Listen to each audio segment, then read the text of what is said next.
Digital സർവകലാശാല താൽക്കാലിക vice chancellor doctor Ciza തോമസിന് സർക്കാർ വിരമിക്കൽ ആനുകൂല്യങ്ങൾ നൽകും. ഹൈക്കോടതി ഉത്തരവ് സർക്കാർ അംഗീകരിച്ചു.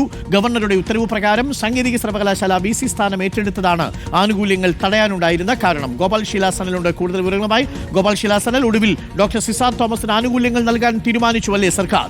വൈകിയാണെങ്കിലും വന്ന വിവേകം എന്ന് പറയാം.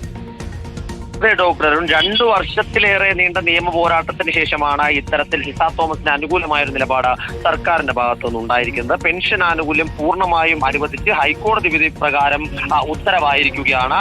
Principal secretary doctor Sharmila Mary ജോസഫാണ് ഈ ഉത്തരവ് പുറത്തിറക്കിയിരിക്കുന്നത്. സിസയ്ക്ക് അനുകൂലമായ ഹൈക്കോടതി വിധി കഴിഞ്ഞ ആഴ്ച വന്നിരുന്നു. ആനുകൂല്യം തടഞ്ഞു വെച്ചിരിക്കുന്നത് എന്ത് തരത്തിലാണെന്നും അത് ഒരു തരത്തിലും അംഗീകരിക്കാൻ കഴിയില്ല എന്നുമായിരുന്നു ഹൈക്കോടതിയുടെ വിധി. അതിനുശേഷം ഈ വിധിക്കെതിരെ അപ്പീൽ പോകാൻ, സുപ്രീം കോടതിയിലേക്ക് അപ്പീൽ പോകാൻ സർക്കാർ ആലോചിച്ചിരുന്നു എങ്കിലും അത് കൂടുതൽ തിരിച്ചടിക്ക് വഴിവെക്കും എന്ന് ഉന്നത വിദ്യാഭ്യാസ principal secretary doctor Sharmila Mary Joseph വാദിച്ചു.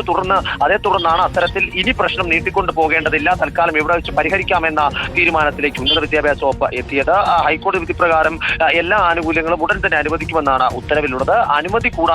സർക്കാർ അനുമതി കൂടാതെ സാങ്കേതിക സർവകലാശാല വൈസ് ചാൻസലറുടെ പദവി ഗവർണറുടെ മാത്രം നിർദ്ദേശപ്രകാരം ഏറ്റെടുത്തുവെന്നും നേരത്തെ സാങ്കേതിക സർവകലാശാലയിൽ ഉണ്ടായിരുന്ന ചില ഫയലുകൾ VC നഷ്ടപ്പെടുത്തി എന്നുമുള്ള ആരോപണങ്ങൾ ഉന്നയിച്ചുകൊണ്ടായിരുന്നു 2 വർഷത്തോളമായി പെൻഷൻ അടക്കമുള്ള ആനുകൂല്യങ്ങൾ സർക്കാർ തടഞ്ഞു വെച്ചിരുന്നത്.